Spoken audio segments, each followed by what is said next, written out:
Faithful, it's about that time. That's right. It's about to go down in a few days. The 49ers versus Jets, Monday Night Football, fireworks. And I got the great, the one and only, I'm calling him Coach, John Chapman, here to give you the game plan right here on the WayneBreezie Show. Stick around. So bright that we shine. All we do is the Niners. Ready, go, let us find us. So faithful to the bay. I be sipping gold bar whiskey on the rocks, and a 24-karat gold on a watch. My 7-1 Chevy be tipping non-stop, sounding like Trent Williams on the block. So you know we can't stop, we be banging through your speakers. WayneBreezie on the field or in the bleachers. You can tune into my show and I'm a teacher. WayneBreezie, the 4-9 preacher. We so bright that we shine. What's going on, 49er faithful? The one and only John and Wayne crew is back. Part 2, the season is officially here because now we're on both channels every week. John, it's good to have you here, bro. How you feeling? Man, I'm feeling great. I tell you what, I've always just been a one-name person referred to as my whole life. I was always Chapman.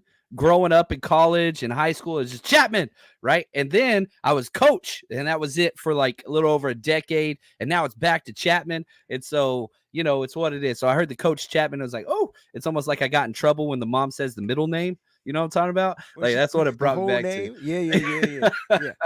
John Lamar Chapman, you better get your behind in here. Oh, if I hear Lamar, I know. We were talking about this yesterday. Those switches coming out. That's when it's time. Pick a switch. We're not gonna have the switch stories. We're not talking about the group. We're talking about tree branches. Because you know we don't want to get our grandparents canceled at this point, right? Mm-hmm. We still love them, guys. Thank y'all so much for joining the WayneBreezie Show. It's good. We decided to do the show on Wednesdays. There's a lot of stuff that's going on. You can see I'm rocking this. Oh, looking clean as always. Yeah, man. So that's about to happen. John, tell everybody a little bit about the Rush Road Trip, what you got coming up. We got a game coming up this weekend. So tell everybody what's going on. We got the Rush Road Trip. John's going to be just about everywhere. We got the crew that's going to be everywhere. I'll be at a couple of these games. It's going to be lit. 2024 season. John, take us away. Yeah, we're focusing on the road trips this year. Last year we did way too much, and so stepping back, trying to focus on some family stuff. But the road trips, they're still in full effect. So week 2, Minnesota, man, we rented out the entire Crave rooftop downtown lounge. Fits about 300 people. Gonna sell out. We've already sold a ridiculous amount of tickets. So those tickets are cheapest now because, again, we got to rent out the whole venue. It's only like $20 to get in now, but that does go up. 49ersrushroadtrip.com. We got a tailgate right next to the stadium, day of the game. Unlimited drinks, food, premium alcohol. And as always, kids get in free with the ticketed adult. They don't get drinks, but they get everything else. 49ersrushroadtrip.com. Come party with us, whether it's Minnesota week 2 or any other away game this year. We will be there. We will be there. There it is right there, man. 49ersrushroadtrip.com. Get your tickets now before they go up, all right? We always try to get y'all to save money, and then when y'all don't do it, and then y'all be like, man, it's so expensive. Well, do it now. Like, do it now. Click on it now. Jack's 49er girl, Knock, says, hey, Wayne, John, and the faithful, our team, here we go, is a whole. Let's start right there. Our team is a whole. What does that mean, John, that our team is a whole? It's just put together well. The questions that people have been just kind of like pecking at, like, oh, what if? Those what ifs have all been answered. We have the crew has been assembled. What's the Prince? Assemble your crew. Yeah, there it is. You know what I mean? Game, blouses. That's where we're at. So, like, the crew has been assembled. This roster, it's by far, or at least top 3 in the NFL, I would argue, and I think a lot of NFL pundits that are non-49ers, beat reporters or coverage or whatever, content creators, they would say the 49ers definitely have one of the best rosters in the NFL, if not the best. And man, it's here. Everybody's practicing. We get 2 bonus practices this week. So excited about this. The first official practice isn't even until Thursday because we play Monday night. So yesterday's practice, we had everybody. Today's practice, hopefully we have everybody. And it's just, good vibes. Everything's feeling great moving forward. And the whole team is represented, which is what we wanted. 17-0. We're going to leave it at that. Jacks don't miss. I'm riding with it. I'm feeling good. I'm feeling good about this season. I'm still 13-4, but I like 17 We're and the 0. same as last year. I was Same as 12 and last year. 5, and we both were right there. And you should have won, but the 49ers were too good that they rested everybody. Well, So let them you do were that again. right. Let them You be. No, I don't want to be right. I want them to do exactly what they did last year. Get to that game, we lose that last game. I'm cool with it. Like that should be the plan every year for the San Francisco 49ers. Guys, I'm going to continue to show you guys some love and post some of your comments up there. I promise throughout the show. But we do want to get to, because John was talking about this roster, and the 49ers put out an unofficial depth chart, all right, which means it's unofficial. That means, and I don't know if we can read this or can see this. John, can you see that on the screen or no? Because it is it's you gotta super small print. Yeah, I got you you. gotta squint a little bit, but that's okay. Okay, let's get our eyes working right now. Let's see. We got wide receiver Brandon. It's good to see Brandon Ayuk on this depth chart, though. He wasn't on the last one, so it's good to see him like on this depth chart. All right, so we got Brandon Ayuk, Chris Conley, Jacob Cowing. Those are probably your wideouts to the left, and then your wideouts to the right: Deebo Samuel, Juwan Jennings, Ronnie Bell.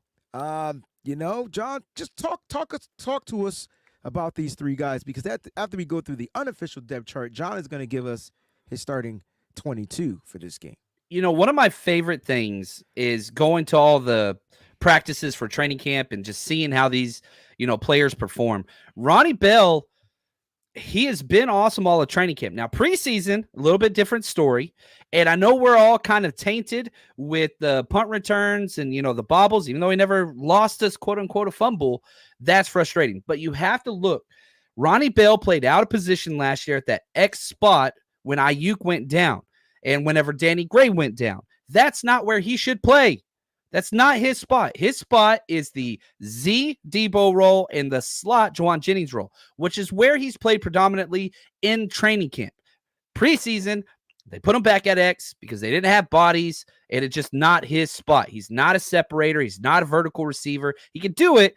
It's just not his strength. His strength is over the middle catches, all that kind of stuff. So that's kind of where they're putting him. And remember, even if you hate Ronnie Bell, he is one of, if not the best blocker at wide receiver. He almost blocks too well, holding calls like crazy because he just will not stop fighting. But I'm glad that he has maintained this. And obviously the Ricky Pearsall injury has solidified his role here. Hopefully we don't have to rely on him too much, but special teams, toughness, plays all the positions. I'm a Ronnie Bell guy. I really, really am. I just mentality. We'll see. Hopefully the game mentality, he can overcome that. But I like me some Ronnie Bell, man. He's tough as hell. Listen, I'm Get gonna him, leave Wayne. it at that. No, I'm gonna leave it at that. I'm gonna leave it at that. He's a tough receiver, hands down. You've seen him take licks and keep on ticking, right? Takes a lick and keep on ticking, gets up. If he was by far the best blocking wide receiver in preseason this year. But let's see if he can get out his own head. He's going to get opportunities, and let's see if he can get out of his own head when he gets those opportunities, because he did make this roster. It doesn't matter. Let's go to the tackle position, because now Trent Williams isn't on this unofficial depth chart. This was before he was signed, and I definitely want to get your takes on Trent Williams' new deal, restructured deal, excuse me. So it's a new deal, sort of, kind of. But we got Jalen Moore here at the left tackle spot. And then at the right tackle spot, Colt McKivitz and the newly acquired Brandon Parker, who they brought back, and he's on the active roster. So just what are your thoughts of the tackles? We're going to have 4 tackles as of right now. Yeah, it's weird. Most teams do a swing tackle where you have one backup tackle that plays both. 49ers really haven't done that in several years. A lot of that's because Trent Williams never practices in training camp, never practices on Wednesday. So Jalen Moore just has played left side. So it's one of the unique NFL kind of trends because it's kind of a wasted spot on game day, but it's the way 49ers do business. It's just what it is. And maybe if there was it's what it's going to be. They're not going to change that. And I think a lot of that had to do with, you go back to Mike McGlinchey's rookie year. You remember that first game he had to kick inside to guard? His first NFL game. Absolutely, I remember that. And so Shanahan's like, nope, no more. We're not doing that. We're just going to carry extra linemen. We're going to call up a lineman almost every single time. It's just what it is. We're not messing with that.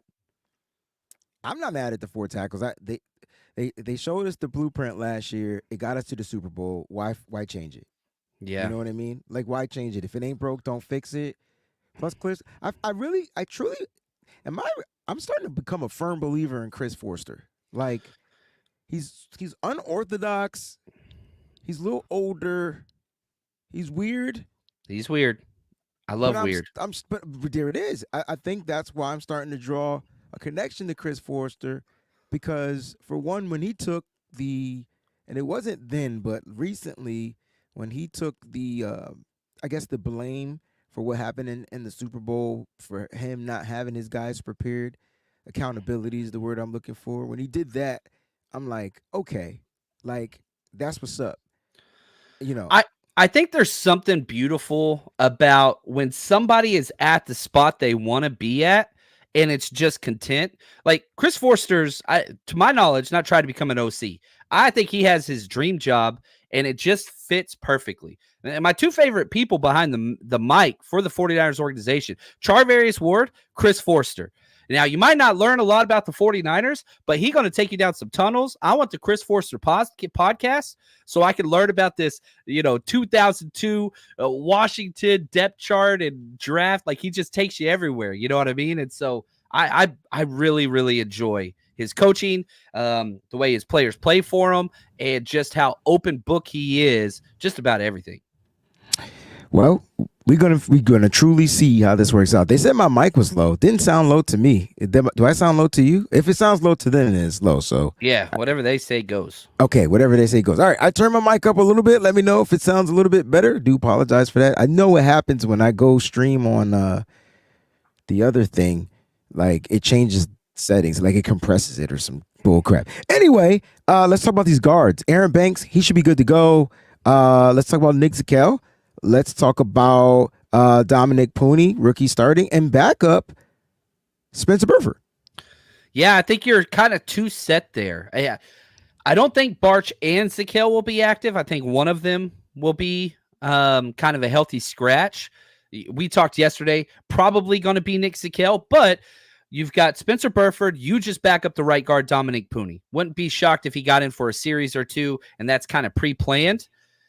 Unless Puni just goes out there and dominates Quinnen Williams for the first half, then it's just like, okay, this is our guard for a decade, like, period. Oh, like, it's hands crazy down. to say that early, but like, he's answered every single call. But then the center and left guard, I think you got three players there.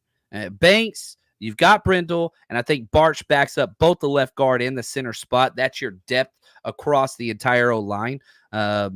And if worse comes to worse, you lose two guys on the interior offensive line, you kick Burford over to left guard if you had to. But you've got your center there. I doubt they make them all active, but we'll see. The numbers are always weird. Because you're calling up defensive ends. You got to. I was getting ready to say that. I was just about to say that.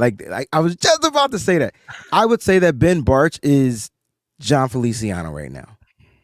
That's his role. He's gonna play the swing of the center guard combo, right? That's what he's gonna do, and then we'll see what happens when Feliciano comes back or whatnot. All right, so let's go with the tight ends. It's George Kittle, Eric Saubert, Jake Tonges. How you feeling about those three guys? Three kind of sort of vets. Well, yeah, I think Kittle's they'll call one up. I could see them calling up Braden Willis because, one, he's a special teams beast. Yes, sir. Two, he's such a good blocker, kind of versatile piece, whatever else. But Tonjes has earned this moment. I want to see what he could do. I want to see what that looks like because he's the backup fullback / number 3. He can kind of do a lot. He's been with the Niners for a while. But I wouldn't be shocked if it's Sam Aquanu and Braden Willis being called up. We'll see. Practice reports will play a role in that as well. How does Brandon Ayuk's conditioning look? Because if he's out there, yeah, coach, I go out my usual snap count. Well, then, Ronnie Bell or somebody else that we talked about, you could deactivate. You don't have to worry about calling up a wide receiver. There's lots of ways that this could go, and the practice report is going to tell a lot.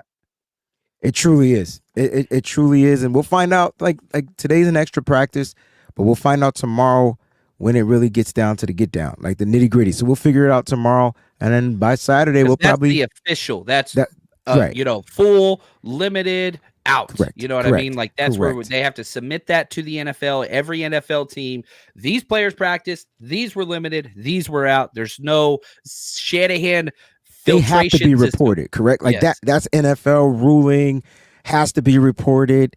Now they can play with those terms as much as they want, whatever, but they have to be reported. We got our running backs: CMC, Jordan Mason, Patrick Taylor, Isaac Garendo was dealing with was it a hamstring injury, a groin injury, Second one. groin injury. So how are these running backs looking? Do you think they call up a running back and have 4, or do they go with 3? No, this is the problem, right? Isaac Garendo needs to be healthy because if not, you've got Jordan Mason as your kickoff return guy. That's the way it's listed. They want Isaac to take that, but if the groin isn't 100%, you don't put him out there in that. That's not what you do. So if Isaac can't go, then your 100 Keyshawn Vaughn's going to be active and just special teams and just bonus, but you need that. He wasn't bad at kickoff return. So I wouldn't be surprised if, because I'm going to be honest, I want Mason off of special teams. I want Mason solely, literally backing up Christian McCaffrey, giving him the rest that he needs. I want Mason on the goal line. I want Mason. You want me to tell you how that meeting's going to go? Hey, Jordan Mason, we're taking you off special teams. The hell you are. That's how it's going to go. That dude loves football. teams. He loves football, period. Like just straight up. All right. We know Kyle Juszczyk is 1 of 1. Brock Purdy, Brandon Allen, is Josh Dobbs. Wait, so they did us dirty, right? So there's still not a 2. They put both of them as 2s. And I think it's going to stay that way. And here's my own interpretation. No inside information. I don't ever want inside information. Let's play through the scenarios. This doomsday scenario, we got to practice it out, right? If Brock Purdy happened to go down during a game, I want Brandon Allen because he runs the Shanahan system the best. Okay. If Brock Purdy goes down for multiple weeks and I've got time to practice with the 1s, I want Josh Dobbs because of his athletic upside, because of his ceiling play and all those things. Note, if I had to plug a play in the third quarter without getting reps with the 1s all week, I want Brandon Allen there personally. Okay. But this week, and I'll say this, Aaron Rodgers is your opposing quarterback. So guess who's running the scout team? It's not Josh Dobbs. Yeah. So it's going to be interesting. Okay. Defense, Floyd Gross-Matos, is his injury, I feel like he's not going to play this week. I feel like this is why you're going to call up, how you say his name, Samo? Aquanu? Yeah, Sam Aquanu. Now, I'll say this. He did not practice yesterday. So this one is the one, probably the most important injury report to pay attention to. You got Isaac Garendo, you got Yatur. Those are kind of the 2 big ones that I'm paying attention to because that's going to affect practice squad, who you call up, who you don't, what that looks like. But hopefully he can go on a limited snap basis. But yeah, the defensive in depth is the worst on this team. Your starters are amazing. Nick Bosa and Leonard Floyd are top 5, probably top 3 in the NFL.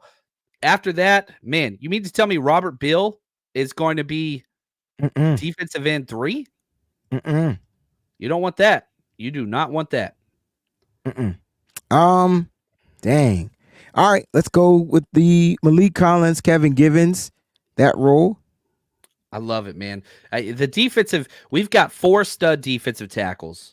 And it's just like, I love our Alpha Bravo group. I am not worried about the defensive tackles. Maybe against a heavy duo team that plays this power running scheme that's going to double and just double. The Jets don't do that. Jets run a Shanahan light, LaFleur light system. It's zone and all that stuff. So there are times where there will be games and matchups where it's like, man, I'm really concerned about the inside run. And not that, they've got one of the best running backs in the NFL, but our scheme is kind of designed to cooperate and play against this scheme. This is not a mismatch for us, so not too concerned about our defensive tackles. All right, so you talked about Hargrave, Hopefully he has a rebound season. Wasn't bad last year. He did lead the team in double teams, right? Like he was the most double team player on the team, if I'm not mistaken, maybe even in the league. So we'll see how that changes a little bit. I do want to see what Jordan Elliott and Malik Collins bring to the run defense, though. So that's kind of cool. Nick Bosa, Robert Bill Jr. You talked about those edge rushers. Let's talk about Bill Jr. real quick, though. He flashed, but what was his what were his weaknesses in the preseason? Like what did you notice the most that he needs to still continue to work on other than setting the edge? I mean, it's cute. Run gap integrity, pass lane integrity. Like that's the thing. Team defense is where he is a little bit of a red flag, namely against counters and pulls, which you're not going to see a whole lot of. And you don't have to worry about. Aaron Rodgers is a mobile quarterback, but he's not what he used to be. 41 coming off an Achilles. He's not going to be running for 15, 20 yards downfield. So this game will help Robert Beal because whenever it's ones versus ones, twos versus twos, he's getting reps against this offense. So he should have a huge IQ on how to play this. Oh, Rob D doing Rob D things. I know you're going to read it because it was... Gross Matos. Gross. What did Gross Matos? That's how I said his name. That's how his name is pronounced. Gross. They got the pronunciation guys. They do, but I can barely see it. Okay, I got you. It's gross. Yep. And then it's MAH. That's ma. Yep. Ma right? toes. Gross my ma. toes. And then it's TOSE. That's pronounced toast. Toes. So it's not toes. It's toast. Right? Because if it was toes, it would be TOES. Gross Matos. What did I say? It sounds like you're saying toes like at the end of my feet. Really? Gross Matos? Sometimes. Gross Matos? Gross Matos? Okay. That's cool. That's fun. Pronunciation guides, like I appreciate them, but the Texan filters out. It still doesn't work in my brain. All right, so let me look at Sam Okwanu. He's not up here this time, but he was up here before. Yeah, I put it on my Twitter because I keep getting it. It's O, then it's Quan, then it's U. Okwanu. It doesn't phonetically doesn't look like that. Gross Matos. I got it now. Matos. There it is. Gross Matos. Say less. Yeetor. Yeetor. Yeetor. This is like the greatest soundbite in the history of podcast. This is going to be fun. All right. Let's finish up this depth chart. Let's go to the linebackers, man. They got Demetrius Flanagan fouls starting at the Sam. Strong side. Left side. Strong side. I swear that's the greatest football movie of all time. It's good. It's good. You know. It's got Ryan Gosling. How do you not like it? Forgot he was he wide receiver in that movie? He was converted corner to. He was bad. He got benched. He was playing the Isaac. All right, he was playing the who's the guy that they just got from us that we benched? The nickel guy that we were just like everybody made fun of. What's on his our name? team? On their team, they just signed him. Isaiah Oliver. He was. Yeah. Isaiah Oliver. He was good until the new coach came in. Yeah, that's the way it is. All right. That's funny. All right. I know you gonna leave. Everybody remember that movie, bro. Motown, man. What was the big dude name? The one that was singing? And his best friend was Preach. Not Preach, wrong show. The Reverend. Yeah. I can't the offensive lineman. And they were he was like, are you going to go to college? Hell no, coach. It's not in my plans, but I'm going to give it the best I can give it right here. What was his name? Anyway, we'll figure it out. I'm sure somebody watching the show live will know. We need to do a football movie episode where we go through at least one or two. We just do a series on the program. Louis, didn't I tell you they were going to know? Louis Lastic, Eddie G and the Bulldogs, baby. He don't miss. Didn't I tell you? All right. How you feel about DFF though? That's where we got. That's how we got here. Left side, strong side. Now, biggest issue with DFF, probably one of the worst defenders in the league against the run. Amazing in pass coverage, gets to his spots. Not the best player in space, but he can cover very, very well. You get him on the perimeter tackling wise, you're in trouble. So me personally, if I can make one adjustment to this depth chart, that would be it. I want Corey Robinson. I want D Winters there. Curtis Robinson. Curtis Robinson. Sorry, I keep doing that. But they love DFF. I don't know why. I don't know why. You think he gets the vet treatment though? Because he's been with this team, and he flashes like right, and so he was better than Oren Burks, who's no not longer versus here. The run. He's way not better versus the run, but in the pass. Yes, correct. And that's because he's a converted safety into a linebacker. But that's my problem is you're putting him out there against 12, 21, 22 personnel, heavy run packages. Listen, save it. I got you. And it's Breece Hall too. So we didn't even get there. So I get it. I get it. But other than that, that's where you feel like you want to make the change. You want to put Curtis Robinson. That's my biggest, if Chapman was, you called me coach, you put me coach back there. Come on, coach. That would be my change. Okay. And it's not because I don't like DFF. I think DFF is great versus pass-heavy teams, but not in big player personnel. Special teams put him out there. That's where he's going to thrive. But, yeah, that's my concern. Okay. Let's go to these cornerbacks, man. I lie. Mooney Ward, Rock Yassin, right? Let me make sure I'm saying that right because Yassin. Yeah. See? Keep telling y'all be saying sin.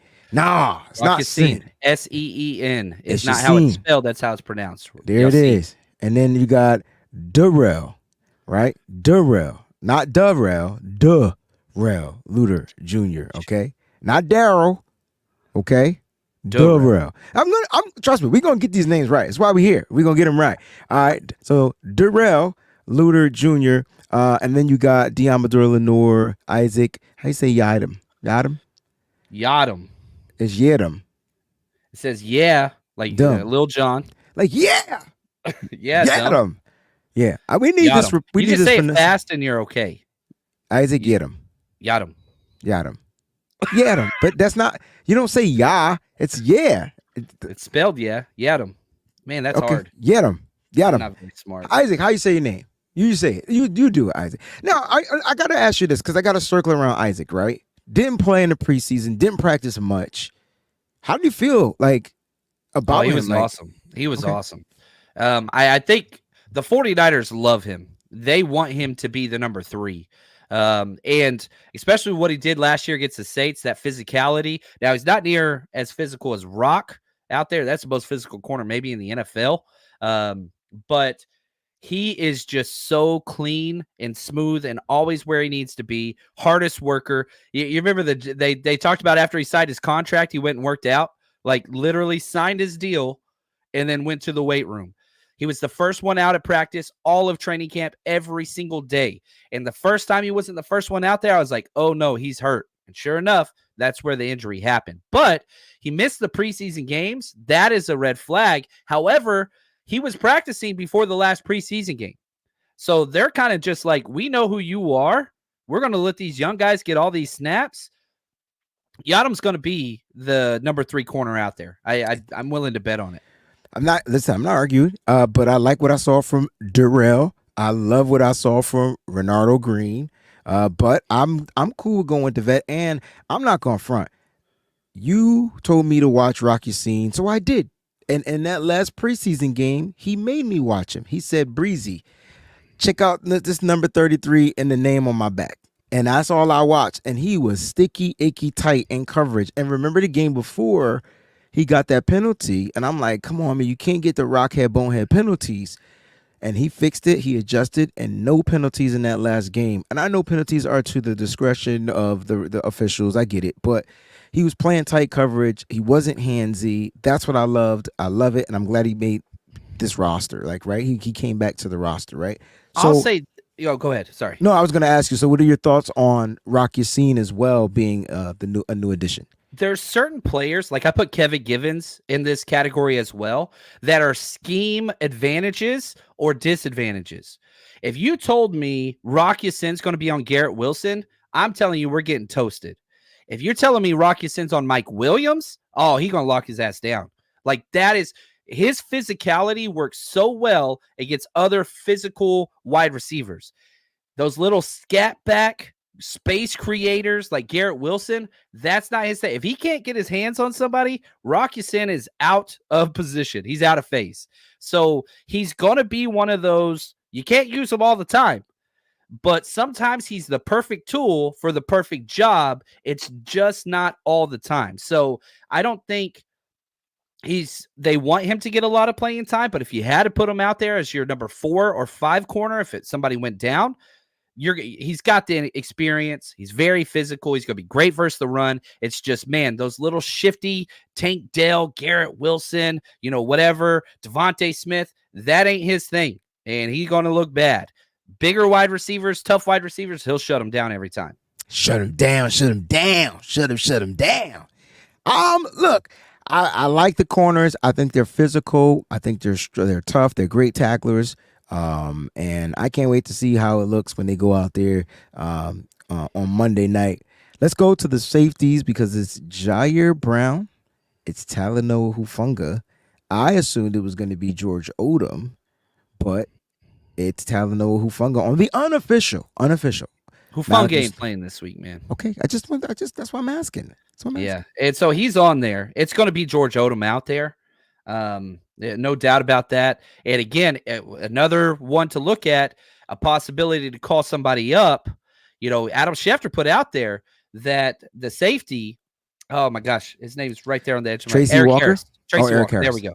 No, Tracy Walker the third, yeah, right? The third. He's going to be called up, they said. They said that he's going to be called up if Hufanga can't go. And so he would be that fourth safety out there on special teams, all that stuff. Odom's going to be starting. And then Jair Brown's going to be starting. And then probably Tracy Walker would be your third safety. I know everybody loves Malik, and I do too.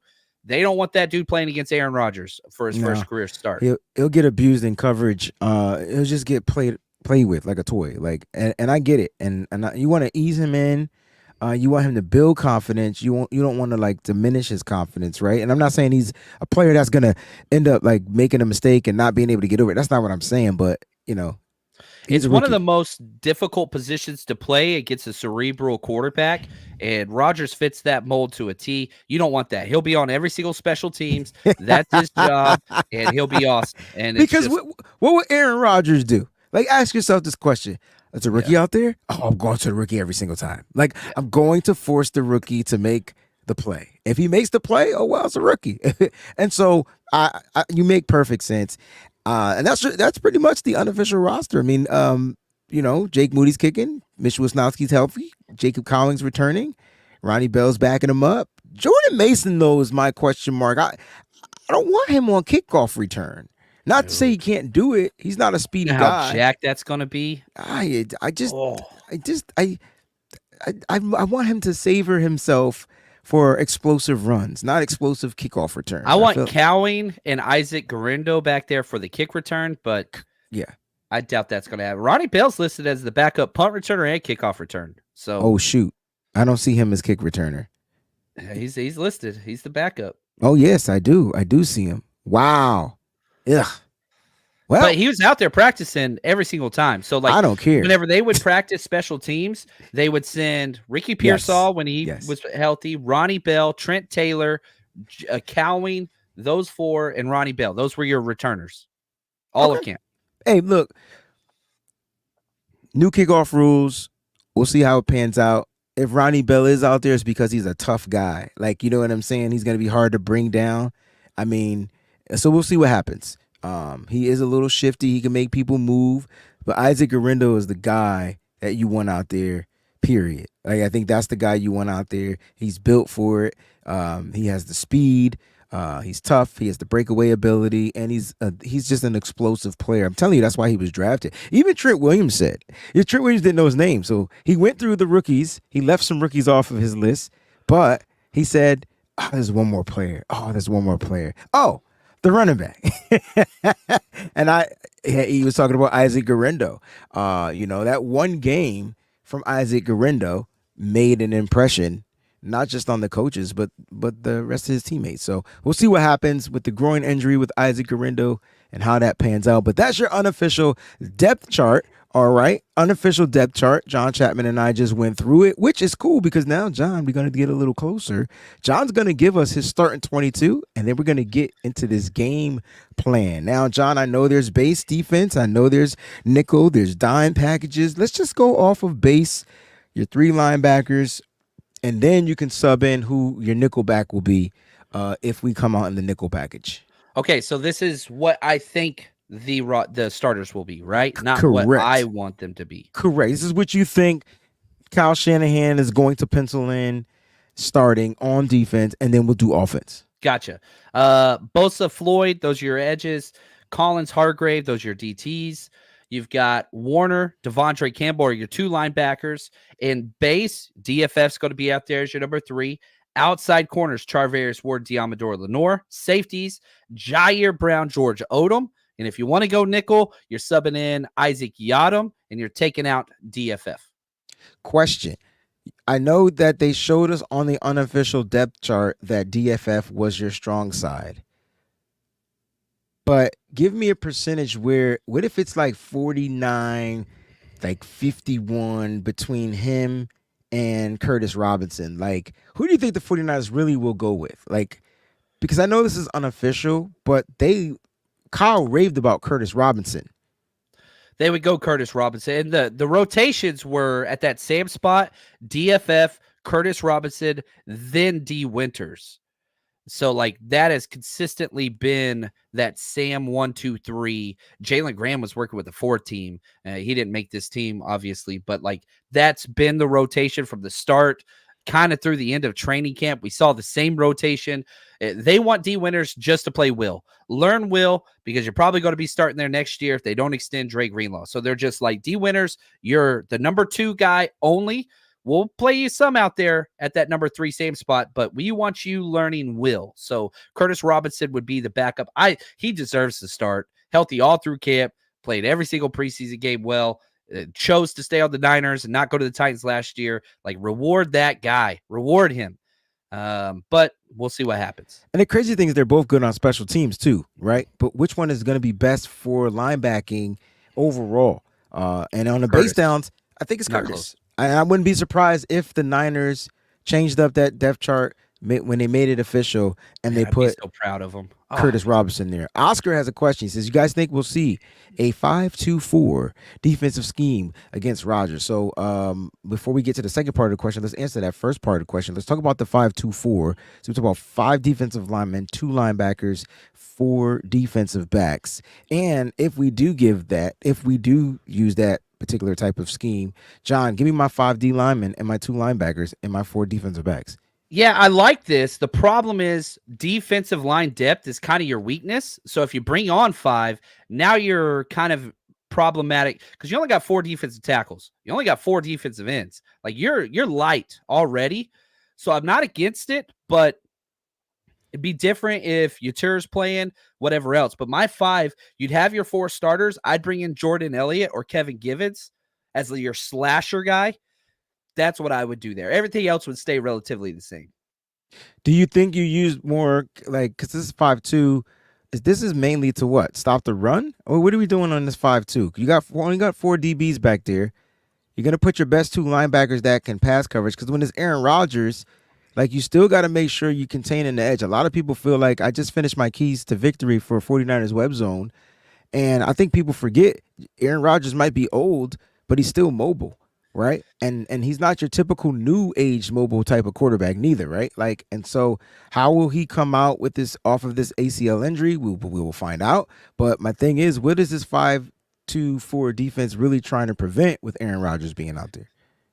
If it's a team like with what the Jets do, they want to get the ball out quick. Sorry, I'm getting choked up over here. So excited about week 1. Take your time, brother. Take your time. Sorry about that. But the Jets and Nathaniel Hackett, they want to get the ball out quick. Like, they do not want Rodgers taking any hits whatsoever. So this is a little problematic this week. I understand if you're just trying to hit Aaron Rodgers, that's huge.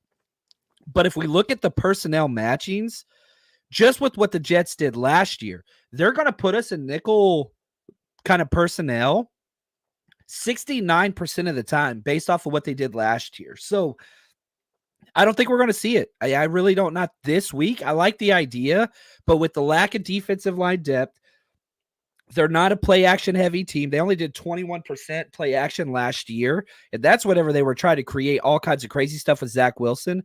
So I like the idea, but not with the depth that we got, not against Rodgers. Maybe I'm wrong, and I hope I am, but we'll see.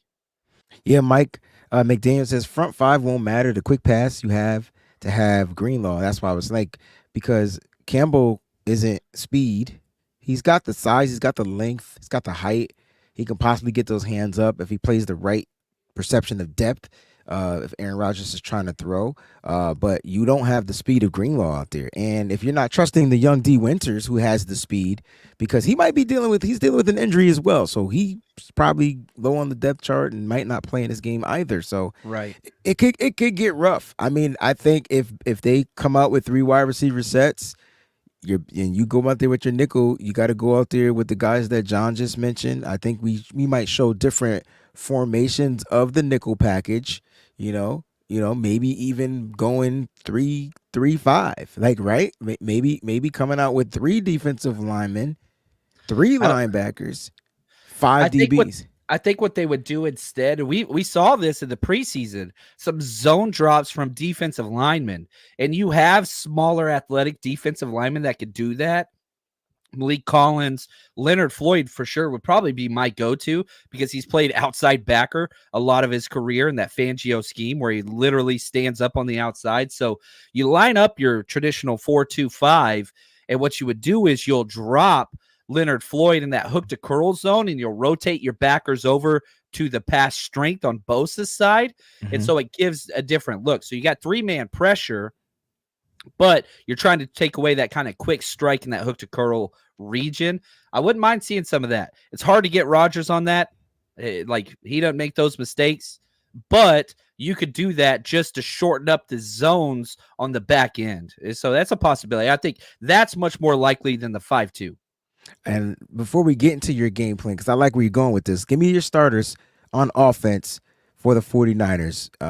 Give me your offensive line. I think that's key. And then give me those weapons. 10 of 11 starters from last year.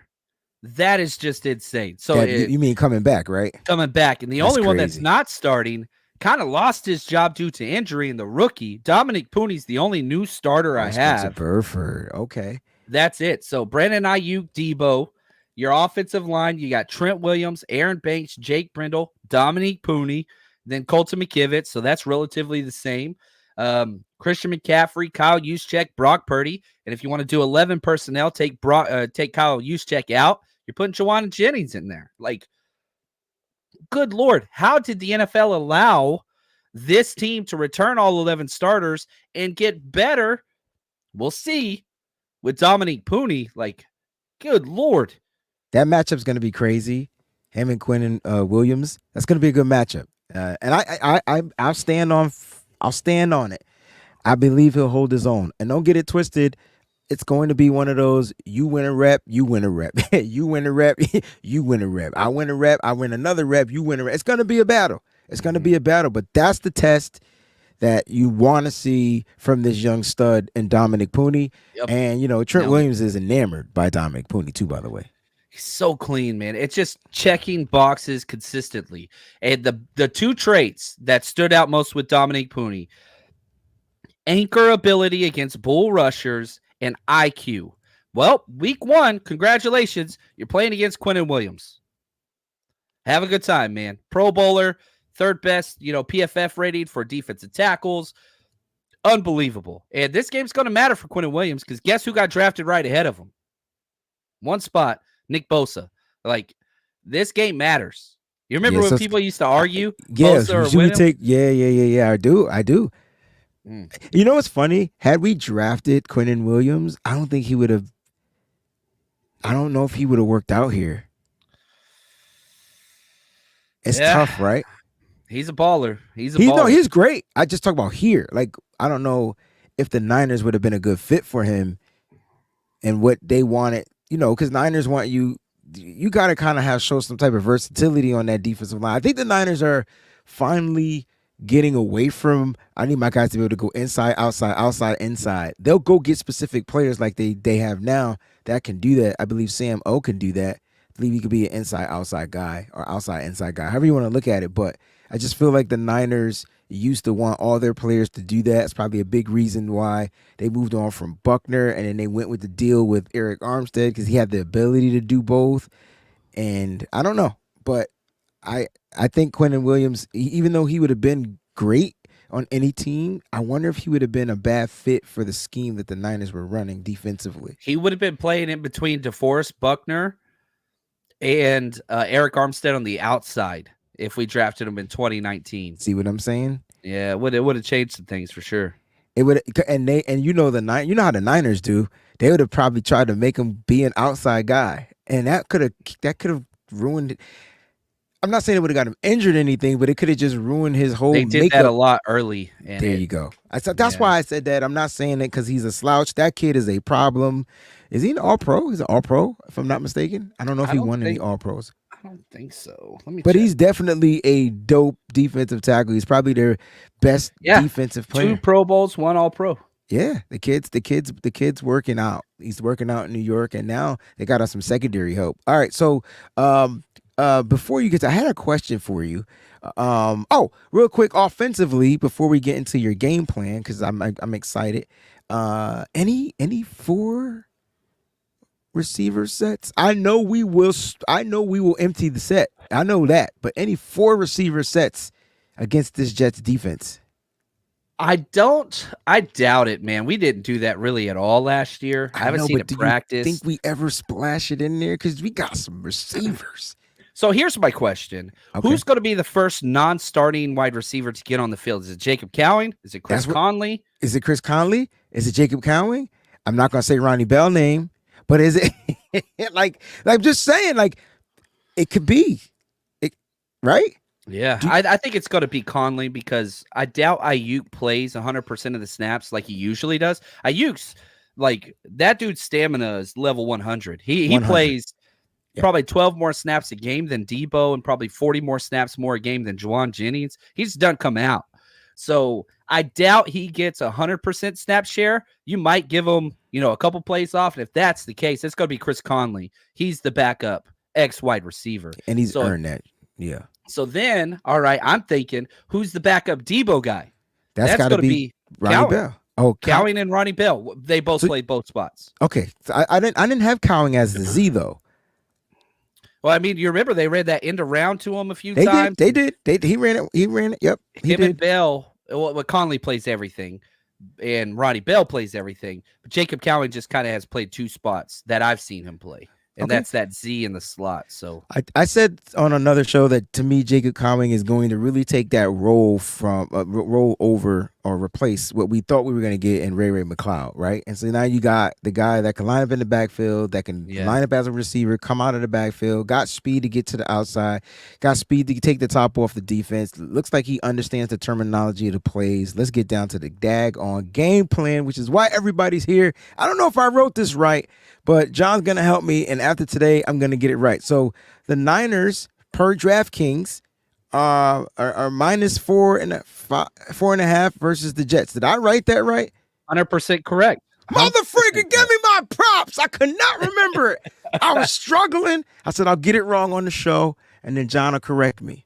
Okay. That's 100% correct. So basically what that means is the money is saying the 49ers are 4.5 points better than the Jets at home. So that's kind of where that is, which is really low for the 49ers. If you remember last year, super low, bro. They were 6.5 to 8.5 point favorites in every single game. So money's pretty high. Everybody's healthy for the Jets, who have a very old team with a lot of older players. Tyron Smith, Morgan Moses, Aaron Rodgers, all these guys. We'll see. It's week 1. Probably the most deadly the Jets will be all the season, but I want them at their best always. Always. It is low, right? It has to be because of Trent and Ayuk being a tad bit rusty, right? Like they got to factor that in. As soon as Trent was signed, it was 3.5. It jumped to 4 point right after Trent. Hold up. So Monday night we do the show, right? And so I gave my score prediction, right? And I was like 31-13. And they were like, well, what if Trent plays? 34-13. And Ooh. people were like, dang, you're only going to give it 3 more points. Yes, I am. Because look what That's a Vegas lot. did. This is what Vegas only put us up by 1 point once Trent signed. So I feel like I'm pretty smart. I was spot on. You know what I mean? John, give us this game plan, man. Offensively, Kyle Shanahan's going to have to attack a defense that he should be pretty familiar with. They got some dogs out there. I'm not going to stunt, man. I look at their defense and I say, gosh darn it, that secondary is something like heaven from above. All right? And then you start up front. You look up front. They got edge rushers. They got Jermaine Johnson. I like Will McDonald. He was one of my favorite players from the Senior Bowl that year that I was out there. I think that was the first year I attended the Senior Bowl. But then they got Solomon Thomas lining up in the inside, backing up Quinnen Williams. They got Javon Kinlaw, bro, and Leonard Taylor, the third rookie that they got. John, how are we attacking this defense up front? So you said you're not going to stunt. The Jets are. The Jets don't blitz. They stunt. They stunt a lot with that defensive line. My biggest concern from how the Jets defense will attack us, Quinnen Williams, not against the rookie, Dominic Pooney, not against Aaron Banks, against Jake Brindle. Quinnen Williams lines up in that 3 technique. They stunt him in through the A-gaps consistently. That is my number one concern with this. You got to remember, Hassan Riddick, he still ain't showed up yet. He ain't even talking to them. So I heard he turned down the latest deal, but I don't know. We'll see. Yeah, so we'll see what that looks latest like. offer, excuse me. Yeah, right. So we'll see what that looks like. Now, D-line's good. Their edge depth, not great. I do like Will McDonald, Brock Purdy's old roommate, or not roommate, but teammate at Iowa State. That's fun. But what I'm sitting here saying is this. The weakness of this team is their safeties and edge depth. You got to get the safeties involved. Now, here's the best news. How do you get the safeties involved? Motions, empty sets, outside crack toss. Guess who does that all the time? Kyle Shanahan more than anybody else. Their linebackers, their DTs, their corners are studs. You got to get the safeties involved in the passing game. That's George Kittle. Got to get the safeties involved in the run game. That's CMC and Kyle Shanahan. If you can do those and you force, again, Adams and Clark, Chuck Clark and Tony Adams, you force those guys to be pivotal players, I think you're going to be really, really happy with the results. But Shanahan's biggest issue is when he's played against super athletic linebackers. That is kind of one of his weaknesses.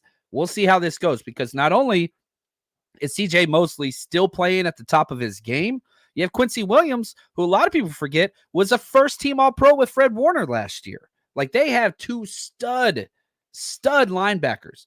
You got to make them pay at the safety position and their edge depth. I think that I want to see a lot of boots. I want to see a lot of pocket movement. And this, I hate to say this, I like empty sets on third downs. You can run against this team. And I know everybody talks about like, well, they didn't have Rodgers and whatever else. They were 25th last year in rush yards allowed.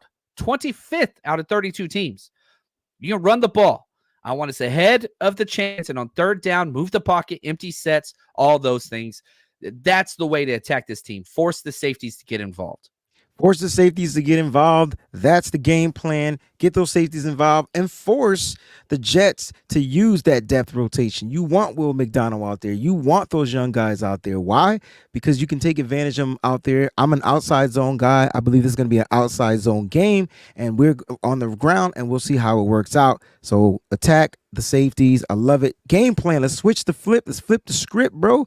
All right. We defensively, all right, gotta take care of their offense, right? And so they have Aaron Rodgers. I believe Aaron Rodgers, and I know he's older. I understand all that good stuff, whatever, but it's still Aaron Rodgers, right? I know he's weird, but it's still Aaron Rodgers. He makes this team, or he should make this team that much more competitive out there on the football field. They added Mike Williams. They got Malachi Corley, who is quote unquote their version of Deebo Samuel. And so they added Tyron Smith out there as a left tackle to help protect Aaron Rodgers. How are we doing it, baby? How are we coming at Aaron? You know, the number one matchup, you brought him up earlier in the show talking about Javon Hargrave. The number one matchup for the 49ers when we're on defense is Javon Hargrave versus John Simpson, the left guard that they brought over from the Baltimore Ravens. This because Hargrave had a terrible postseason, good Super Bowl, but he was not Hargrave down the stretch. He's healthy. He's in better shape. He's had a good camp. He's been out there. That is the one. Like, if Hargrave can play 20 million plus signed Hargrave football, that's the matchup that's just like, this is not fair. That's what I want to see. So if Hargrave can have a game, if you told me Hargrave had a sack and a half and 2 tackles for loss, I'm like, oh, the 49ers won this game by 10. That's one of the matchups that I care most about. Now, you look at it, and we talked about, okay, if we're in nickel, that's going to be Isaac Yadam. If we're in base, it's going to be DFF. So you've got about 70-30% split. That is going to be key. So when we're in nickel, I'm a little less concerned. But whenever we're in our base, how do the safeties fit? They have not had a lot of reps with DFF and Jair Brown, who I really, really like, and George Odom behind him. That's going to be key in the run game because DFF will miss his run lanes and his run fits all the time. So I'm hoping those safeties who don't have a lot of experience playing safety can correct those outside toss, those outside zone, those outside everything with their stud running back. That's the one where I'm just like, man, give me strong Hargrave play. Give me strong safety, linebacker, just, run gap integrity.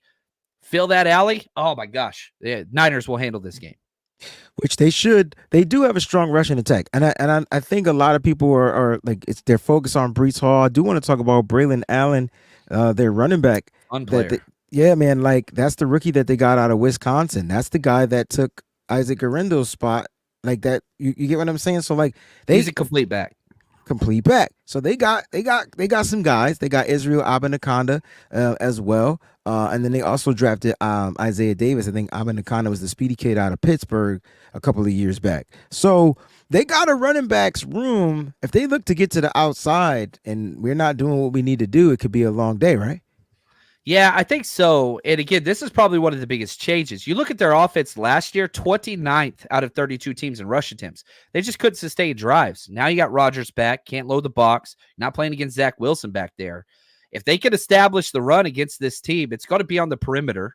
That's where probably the thing I'm most excited about with Leonard Floyd, yeah, he gets, over 10 sacks every single year. It's just having a stout run defender opposite Bosa that is a complete player. So that's huge. So if we could kind of work on those edges, I'm pretty excited. And if we're in nickel and Demo's that slot, I'm not concerned. Demo run support from that slot corner, he wants it. He wants all the smoke, man. He wants to come in and be a factor in the run game close to the box. Get ready. I said this before the season. If I could buy stock in one 49ers player moving forward, it's Deommodore Lenoir. That dude is about to freaking rocket ship out of here. Oh, so you're saying he's about to price himself out of the bed? Probably. Yeah, this will be the last year. And that's the best thing for the 49ers, believe it or not. You want him to do that. All right. Boat says Hargrave said he had to learn to rush the 49ers way, and we ask our D-line to rush different than teams he's been on. What are your thoughts on that? I think it was different because the Eagles would blitz 5 consistently. And even whenever he was with the Steelers, they were an over defense. So they would have the illusion of bringing 5. The 49ers and the Jets are kind of like this too, where it's like, what they're doing. From the safety to the D-line, 4's coming. Oh, yeah, that. You just got to stop it. Yeah. So you're not winning off of linemen second guessing. You're winning off of, I'm better than you. That's it. And so that's where we do some simulated pressures on third down whenever we do the show blitz where Warner and Campbell come down in the A-gaps and act like they're blitzing, and Bell and sometimes do. But the one thing I will say about this difference with Nick Sorensen versus Wilkes, we blitz the nickel a lot more often. And so get ready for that. We saw it in the preseason, a lot more nickel, kind of that boundary corner. You're going to see some short-field nickel blitzes. So that might help a little bit. But, yeah, you line up and you play. We're not disguising anything. We do stunt, but you just go. I love it. Nick, what's going on? The Godfather's in the building. Says, I agree, John. I believe Demo is going to have a huge year. What do you put his interceptions at? Over and under what? I'd say 5. Where was he at last year? Because Let's Well, go through his career. His I think it's interceptions haven't been super high. He had 3 last year, 1 in mhm. 2022. I would put it, yeah, if I was a betting, I'd put it at 3.5, probably Yeah. over under. You said 5. I think that, man, if we got 5, that'd be huge. That would be huge because I still think you get the improvement from Travarius Mooney Ward outside as far as taking the ball away. He capped the team off at 5. He led the team with 5 interceptions. He also led the league in PBU. So, that's what you want. And then a lot of people keep sleeping on my guy as a linebacker who was second on the team in interceptions in Fred Warner. So it's going to be, listen, the Niners are going to continue to take the ball away. They've done it for the past 2 to 3 seasons. And this year, I expect the Niners to lead the league in interceptions. They tied last year with Chicago, if I'm not mistaken. And the year before that, I believe they were in second. But this year, I really feel like they have the knack for football. Like they have that ball hawk mentality now, and they've gotten smarter and wiser in their coverage. They're starting to understand quarterbacks and their mannerisms. They're playing the ball like they understand what's going on. I wouldn't be surprised if he got 5, but I'm with John. I think the over under you started at 3.5, and if you can get 4 or 5, then it's a golden ticket. And he definitely has priced himself out of the Bay. And I'll add this too: Charvarius Ward, second team All Pro. First team All Pro, Sauce Gardner. Sauce Gardner making those comments in the Super Bowl. Ooh. Charvarius Ward, you sit this out, young pup. By far one of the best cornerback tandems in the NFL, the Jets. Well, 49ers going to have something to say about that. I know Charvarius Ward and Sauce aren't going to be on the field at the same time, but those players are so uber competitive. So I'm just saying, this game, there are so many narratives. We talked about Bob Saleh now. I mean, there's just a lot going on, man. There's a lot going on. Call me cuckoo for Cocoa Puffs, bro. But I'm throwing at him. I want to see how good this sauce is. I'm putting my receiver out there, and I'm not forcing it to my receiver. But if I see my man got him beat, or if I see my man open, forcing him to play, and he's over covered opposed to playing where he needs to be, I'm getting the ball to my guy. I'm testing him. Why not? It's football. I ain't mad about it. I ain't never scared.